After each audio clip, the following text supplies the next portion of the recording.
হাসবো না কি করবো, টিটকিরি মারবো বুঝতেছি না। তো তাদেরকে আর টিটকিরি মারার দরকারও নেই আমাদের। তো তারা রীতিমতো ব্যর্থ, কলকাতা ইন্ডাস্ট্রি রীতিমতো ব্যর্থ। আমাদের অনেক তো নাচ ছিটকাইছো, এখন তো আমাদের ছবির কোয়ালিটির সামনে তো টিকতে পারতেছো না। যাই হোক, এটা আমার বলার উদ্দেশ্য না। বলার উদ্দেশ্য হচ্ছে তাদের টলিউড ব্যর্থ, তারা নিজেরাই স্বীকার করছে। আমাদের বাংলাদেশ ইউনিভার্স হয়ে গেছে, তাদের এখানে ইউনিভার্স হয়নি। তারা 10 বছর থেকে বলতেছে দেবজিৎকে একসাথে আনো, কিন্তু আনতে পারলো না। অথচ আমাদের এখানে 3 তারকাকে একসাথে নিয়ে এসে পড়েছে, যেটা রীতিমতো ব্যর্থ।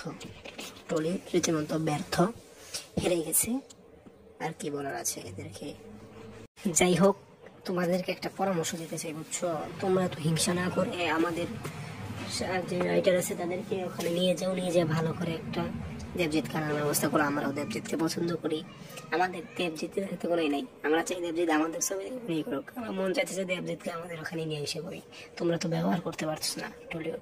এরা চক্রবর্তী কোরআন ঘাস কাটতেছে, সিরিয়াল বানাই থই দে, সিরিয়াল বানা। এর তো আমাদের নাটক ভালো আছে, রাজ চক্রবর্তী জানা।